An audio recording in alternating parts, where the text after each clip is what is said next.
नमस्कार, सुप्रभात। राष्ट्रीय मिर्गी दिवस के अवसर पर हेल्थ पार्लियामेंट की ओर से मैं डॉक्टर हिमाद्री बिष्ट आप सभी का स्वागत करती हूँ। आज हमारे बीच डॉक्टर ममता भूषण सिंह को पाकर मैं अति उत्साहित हूँ। डॉक्टर ममता भूषण सिंह एम्स दिल्ली के न्यूरोलॉजी विभाग में प्रोफेसर हैं तथा न्यूरो इलेक्ट्रोफिजियोलॉजी प्रयोगशाला की सह प्रभारी भी हैं। डॉक्टर ममता एक बहुत ही अनुभवी, जानकार और संवेदनशील डॉक्टर हैं जिनका मिर्गी के इलाज के संबंध में काफी महत्वपूर्ण योगदान है। आप द्वारा विशेष रूप से ग्रामीण क्षेत्रों में मिर्गी के संबंध में जागरूकता फैलाने और इस बीमारी के इलाज के लिए महत्वपूर्ण कार्य किया गया है। राष्ट्रीय मिर्गी दिवस के अवसर पर आयोजित यह कार्यक्रम भी इसी संबंध में जागरूकता पैदा करने के प्रमुख उद्देश्य से आयोजित किया गया है। मिर्गी के संबंध में समाज में कई प्रकार की भ्रांतियां हैं और मुझे पूरी उम्मीद है कि इस कार्यक्रम में डॉक्टर ममता जी द्वारा दी गई महत्वपूर्ण जानकारियों से हम सभी का अवश्य ही लाभ होगा तथा हम सब इन भ्रांतियों से बाहर निकल पाएंगे। इसी क्रम में अब कार्यक्रम को प्रारंभ करते हुए मैं आदरणीय डॉक्टर ममता जी से मिर्गी के संबंध में कुछ प्रश्न करूंगी और उनके द्वारा दी गई जानकारी से हम निश्चित ही लाभ पाएंगे। तो चलिए इस सत्र को शुरू करते हैं। डॉक्टर ममता जी, कृपया आप हमें बताएं कि मिर्गी क्या है? धन्यवाद हिमाद्री। तो आपने बहुत सही कहा कि मिर्गी के बारे में अनेकों गलत धारणाएं और मिस इन्फॉर्मेशन जो है वो काफी प्रचलित है। लोगों को इसके बारे में पूरी तरह जानकारी नहीं है और आधी अधूरी बातें या कुछ भी अफवाहों से लोग भ्रमित रहते हैं और इस वजह से उनके मरीजों का इलाज अक्सर ठीक से नहीं हो पाता है। तो मिर्गी क्या है? ये एक सामान्य बीमारी, जैसे कोई भी और बीमारी होती है वैसे आप इसको एक सामान्य बीमारी समझिए। ये दिमाग के अनेकों बीमारियों का लक्षण हो सकती है।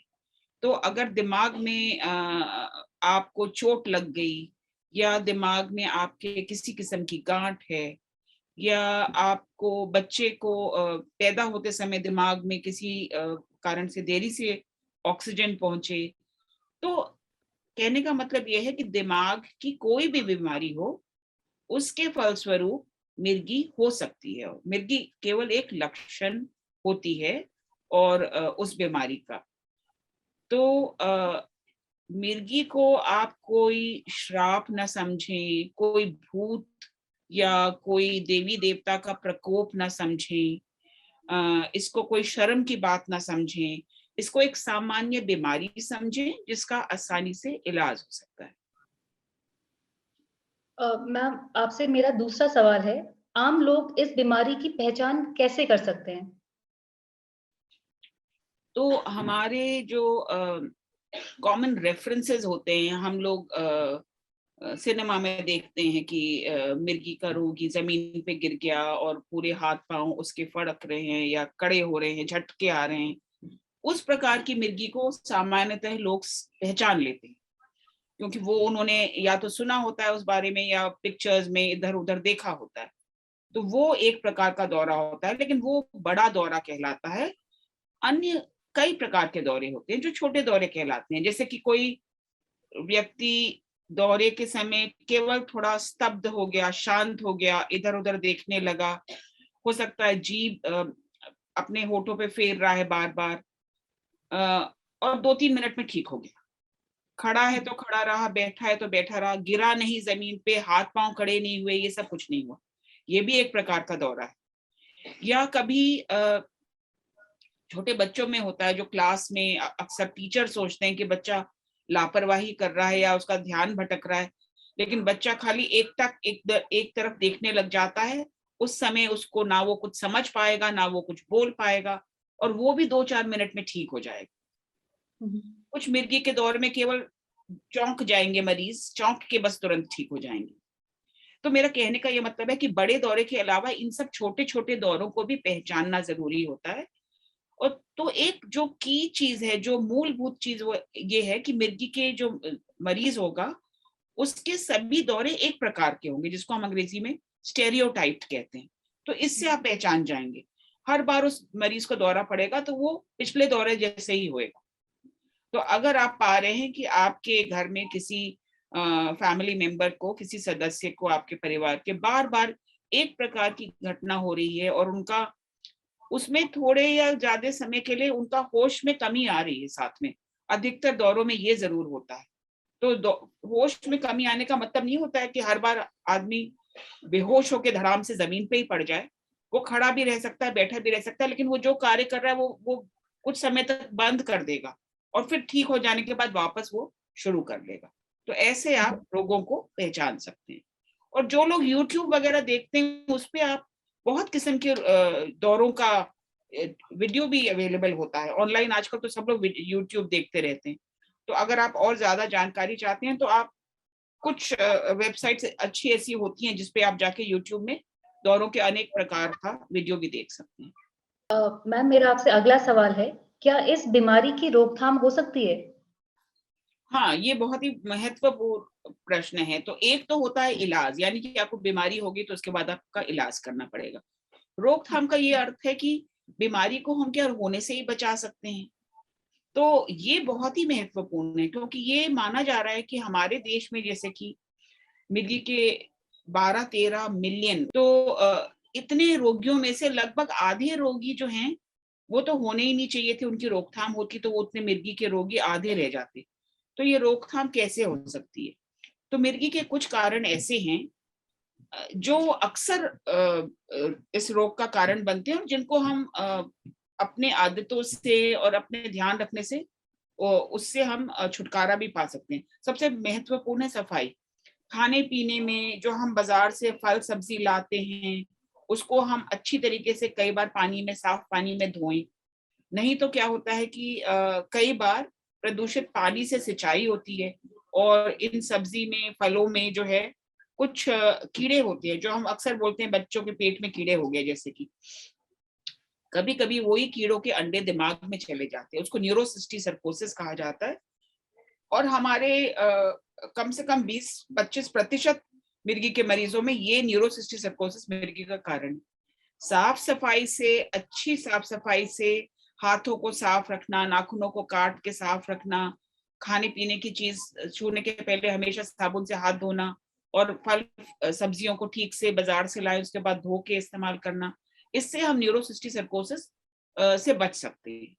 दूसरा बहुत महत्वपूर्ण कारण होता है जो कि बच्चे पैदा होने के समय, अगर अभी भी कुछ छोटे गांव में, छोटे शहरों में महिलाएं घर में बच्चे पैदा होते हैं, उसमें आपको बहुत ज्यादा रिस्क रहता है। बच्चे को, अगर बच्चा समय से नहीं रोया और उसके दिमाग में ऑक्सीजन समय से 2-3 मिनट के अंदर, पैदा होने के 3 मिनट के अंदर पहुंचनी चाहिए, नहीं पहुंची और आप अस्पताल में नहीं हैं, तो फिर बच्चे का ब्रेन या मस्तिष्क में डैमेज होता है, नुकसान पहुंचता है और उससे ना केवल मिर्गी हो सकती है बाद में, लेकिन बच्चा सिवियर मेंटल रिटार्डेशन या मानसिक कमजोरी का भी शिकार होता है। और किस्म की डिसेबिलिटी, देख नहीं सकना, चलने फिरने में कमजोरी, पाँव में, हाथ में कमजोरी, ये सब भी उसके साथ हो सकता है। तो आप अगर प्रसव के लिए, डिलीवरी के लिए अपने अस्पताल या क्लिनिक में जाएं, ये दूसरा तरीका हो सकता है मिर्गी को कम करने का। और फाइनली एक चीज होती है पोस्ट ट्रॉमेटिक एपिलेप्सी, यानी कि सर में चोट लगने के बाद जो एपिलेप्सी होती है। इसको रोकने के लिए ये ज्यादातर लोग जो बेतहाशा अंधाधुंध गाड़ी चलाते हैं, स्पेशली 2 व्हीलर्स, दोपहिया गाड़ियों को, और बिना हेलमेट के चलाते हैं, कई बार शराब पी के चलाते हैं और इधर उधर उनके एक्सीडेंट होते हैं और सर में अगर गहरी चोट लगती है तो उसके बाद उनको, उनकी जान बच भी जाती है तो उनको आगे चल के मिर्गी की बीमारी हो जाती है। और कई बार ये बहुत अनफॉर्चुनेट है कि छोटे छोटे बच्चे, जिनको तो समझ भी नहीं है, कई बार छत पे छोड़ दिए जाते हैं और छत इतनी प्रोटेक्टेड नहीं होती है, वहां से बच्चे गिरते हैं, या कई बार सड़क पे खेल रहे होते हैं, आती जाती गाड़ियों से चोट लग जाती है। तो सर की चोट से बचाव करें, उससे भी आपके मिर्गी से आप अपने आप को बचाएंगे। तो ये कुछ तरीके हैं जिससे कि मिर्गी होने से पहले ही हम उससे अपने आप को बचा सकते हैं। जी। मैम, मेरा आपसे अगला प्रश्न है, क्या ये एक छूत की बीमारी है और क्या मिर्गी से पीड़ित जो लोग हैं उनके बच्चों को भी ये बीमारी अवश्य होगी? हाँ, ये भी एक बहुत प्रचलित गलत धारणा है कि बहुत से लोग मिर्गी के मरीजों से इसलिए कोई संबंध नहीं रखना चाहते क्योंकि उनको लगता है कि उनके संपर्क में आने से हमको भी मिर्गी या दौरे पड़ने लग जाएंगे, ऐसा कतई नहीं। डॉक्टर लोग तो मैं दिन में बहुत सारे मरीजों को देखती हूँ प्रतिदिन, तो ऐसा नहीं है कि अगर हम मिर्गी के रोगी के संपर्क में आए, उनके साथ उठे बैठे, उनके साथ खाना पीना खाएं तो हमें मिर्गी हो जाएगी। मिर्गी छूत की बीमारी कतई नहीं है, पहली बात। दूसरी बात, जो आप पूछ रही हैं कि क्या किसी पुरुष या महिला को मिर्गी है और उनकी शादी होती है, तो उनकी शादी के बाद बच्चे हो रहे हैं तो क्या उन बच्चों को मिर्गी होएगी? ये भी धारणा बहुत ही लोग अधिकतर ये सोचते हैं कि मिर्गी के रोगी के हर बच्चे को अब मिर्गी होने वाली। ये भी काफी गलत धारणा है।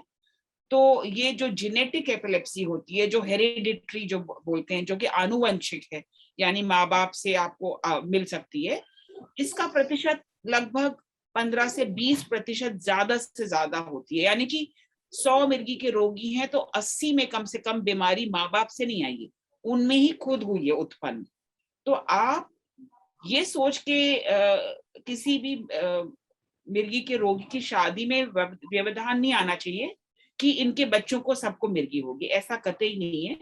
आप डॉक्टर से परामर्श कर सकते हैं और आपको ये जानकारी मिलेगी कि अधिकतर रोगियों के बच्चों को ये बीमारी नहीं होने वाली, उनसे नहीं होने वाली।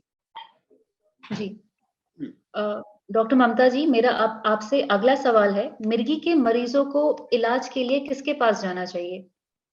तो देखिए, इलाज के लिए तो शायद सब लोग जानते हैं कि डॉक्टर के पास ही जाना पड़ेगा, लेकिन ये डॉक्टरों की कमी ही शायद इसका मुख्य कारण है, जिस वजह से बहुत सारे छोटे जगहों में, गांवों में रोगी अक्सर झाड़ फूक कराने में लग जाते हैं, या होम्योपैथी, आयुर्वेद या अन्य पद्धतियों में इसका इलाज ढूंढते हैं। और इन सबों से मिर्गी का इलाज नहीं किया जा सकता है। आप किसी डॉक्टर के पास जाएं, जरूरी नहीं है कि आप न्यूरोलॉजिस्ट के पास जाएं। हर शहर या गांव में न्यूरोलॉजिस्ट मिलते भी नहीं है, लेकिन हर मिर्गी के रोगी को न्यूरोलॉजिस्ट के पास जाने की जरूरत भी नहीं है। लगभग 60-70% मिर्गी के रोगी अगर किसी मेडिकल ग्रेजुएट या पोस्ट ग्रेजुएट, यानी कि एमबीबीएस डॉक्टर या एमडी मेडिसिन, एमडी पीडियाट्रिक्स, इन डॉक्टरों के पास पहुंच जाएंगे तो भी उनको बहुत ही पर्याप्त उनका इलाज हो जाएगा। केवल अगर इन डॉक्टरों से कुछ मिर्गी का रोग कठिन किस्म का है, कॉम्प्लिकेटेड है, तो उनको स्पेशलिस्ट की जरूरत पड़ सकती है, तब उनको किसी न्यूरोलॉजिस्ट के पास जाने की जरूरत होती है। ओके। सो मैम, इस संदर्भ में मेरा आपसे एक अभी के लिए आखिरी सवाल है कि अगर मैं इस बात को सही समझ रही हूँ तो मिर्गी का इलाज संभव है? राइट, मिर्गी का इलाज पूरी तरह संभव है दवाओं से, और सामान्यतः मरीज को 1 या 2 दवा से उसके दौरे पूरी तरह रोके जा सकते हैं। अधिकतर मरीजों को ये जो दवाएं दी जाती हैं उनका जो खर्चा होता है वो भी बहुत ही मामूली ही समझे, यानी कि 200-300 रुपए महीने में उनका इलाज बहुत अच्छी किस्म से हो सकता है। 25 से 30% मरीज मैं ऐसा कहूंगी कि जिनको केवल 1 या 2 दवाई से दौरे रुकने में कुछ समस्या आए, तो उनको फिर स्पेशलिस्ट के पास जाकर के आगे अपने इलाज की संभावना तलाशनी चाहिए, और उनका भी फिर जो है बहुत हद तक इलाज अच्छी तरीके से संभव होता है। लेकिन मिर्गी के इलाज के विषय में 1-2 बातें जरूरी ध्यान रखनी ये जरूरी है कि आपको जब दवाई शुरू की जाती है और आपके दौरे बंद हो जाते हैं, तो आप ये ना समझें कि अब दवाई बंद कर सकते हैं, क्योंकि अब तो मुझे दौरे 6 महीने या साल भर से पड़े नहीं। ये कतई गलत है आपकी धारणा। मिर्गी रोगी को अधिकतर दवाइयां लंबे समय तक खानी होती हैं। अधिकतर मरीजों को कम से कम 4-5 साल तो खानी पड़ती हैं। कुछ मरीजों को और ज्यादा समय तक भी खानी पड़ सकती हैं। और ऐसा भी होता है कि कुछ ऐसे मरीज हैं जिनको शायद हमेशा दवाई खानी पड़े। लेकिन अगर आपको 1 या 2 दवाई खा के आप एकदम सामान्य जीवन बिता सकते हैं, तो आप ये दवाई खाने में संकोच ना करें, पहली बात। दूसरी बात, आप कितने भी लंबे समय से दवा खा रहे हो, आपको ये बात का ध्यान रखना है कि आप अगर एक भी डोज मिस करते हैं, भूल जाते हैं या दवा खत्म हो गई, आप समय से नहीं लाए, तो आपको दवाई ना खाने की वजह से दौरे पड़ते हैं। इसका आप निष्कर्ष ये ना निकालें कि दवाई यूजलेस है, काम नहीं कर रही है, क्योंकि मैंने तो केवल एक खुराक नहीं खाई, मेरे को दौरा क्यों पड़ गया। तो ये इसमें आप दवाई की गलती ना बोलें, ये आपकी दवाई लेने की पद्धति में गलती है। आप दवाई दौरे की जो है एकदम नियमित रूप से सुबह शाम, जैसे आपके डॉक्टर ने बताया, खाएं और एक भी डोज मिस ना करें, तो आप एकदम स्वस्थ रहेंगे। जी, धन्यवाद मैम। सो इसी विषय में मैं आप लोग को थोड़ी सी और जानकारी देना चाहूंगी। मिर्गी के संबंध में टॉप एपिलेप्सी मिर्गी हेल्पलाइन, यह एक निशुल्क सेवा है। यह परियोजना जन स्वास्थ्य सहयोग JSS बिलासपुर और ROW फाउंडेशन USA द्वारा संचालित है। टॉप एपिलेप्सी हेल्पलाइन का नंबर है 0806849398। आप इस पे सुबह 8 से रात्रि 8 बजे तक संपर्क कर सकते हैं और मरीज अपने चेकअप के लिए सीधा एम्स भी जा सकते हैं। डॉक्टर ममता जी का हम सब बहुत धन्यवाद करते हैं। उन्होंने अपने अनुभव, ज्ञान तथा महत्वपूर्ण जानकारी के माध्यम से हम सभी का मार्गदर्शन किया। मैम, अपने बहुमूल्य समय से समय निकालकर इस कार्यक्रम में आने के लिए मैं आपका हृदय से आभार व्यक्त करती हूँ और मुझे पूरी उम्मीद है आपके द्वारा बताई गई जानकारी का हम सभी को अवश्य ही लाभ प्राप्त होगा। धन्यवाद।